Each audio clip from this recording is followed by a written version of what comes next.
In this video, we are going to focus on the last letter of the AVO Empowerment Success Strategy. And that last letter is O, and it stands for ownership.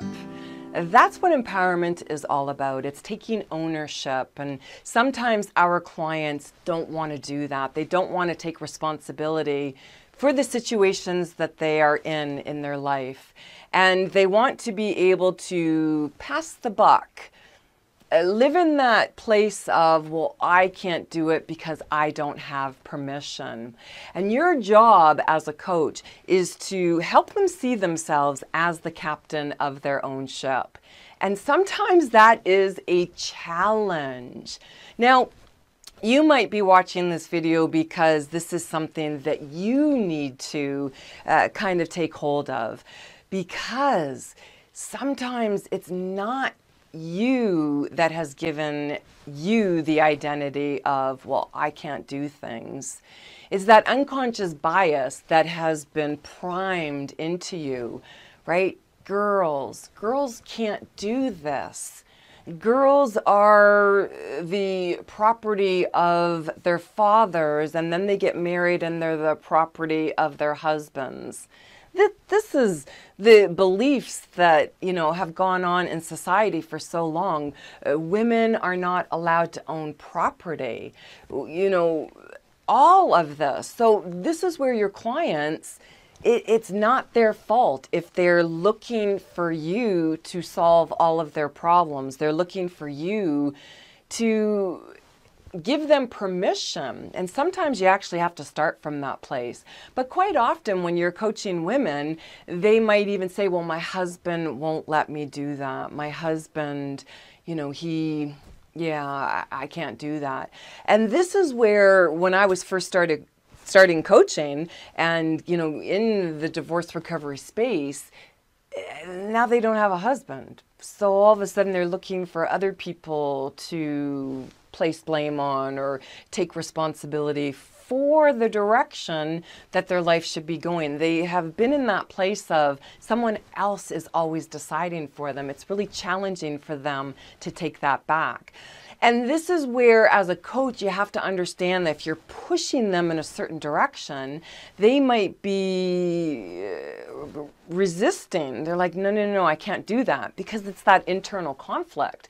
They've been raised with that identity that everyone else is going to take care of me.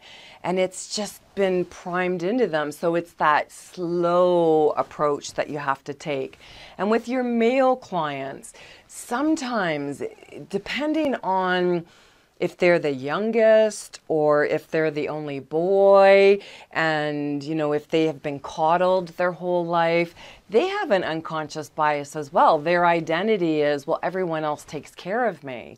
Yet you as the coach, you've got that unconscious bias. Well, you're a man. Shouldn't you be doing this? And this is where the two ships collide, because you're trying to approach the coaching session in the way that you think it should go, the way that you believe it should go, yet your client has been primed with a different identity.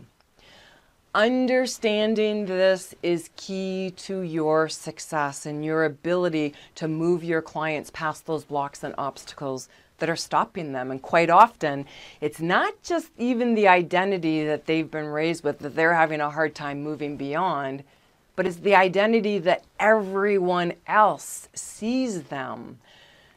Right? Quite often, especially in health coaching, you have a client that is raised, well, you're a part of this family, you're going to be overweight your whole life. And all of a sudden, they start to make changes and get fit and feel good, and they go to a family function, and it's like, well, what are you trying to do? Are you kidding? You're not a part of us. Oh, what's wrong with you? You're not eating. Oh, and they're getting so much conflict, and then they go back to their old habits. So you've got to be aware of this, and depending on what area you coach, you can map it out so that you've got the client unconscious bias for the male and the female, and how the identities are conflicting. But it's just very simple. A very simple statement that you have your clients say. By the power vested in me, I now declare that I am healthy. I am wealthy. I am successful. I am whatever their am is, whatever they want to achieve by the power vested in me, and get them very comfortable and have them imagine that they are the captain of their own ship and they're driving that ship, and by the power vested in me, they're responsible for that destination and where they want to go, and have fun with it.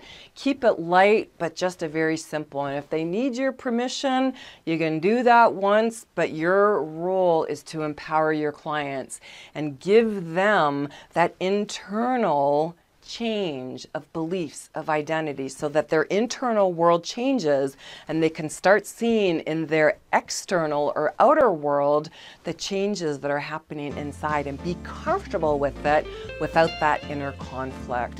Again, I'm your instructor, Louise and Maurice. Make sure you're sharing your comments and your feedback below.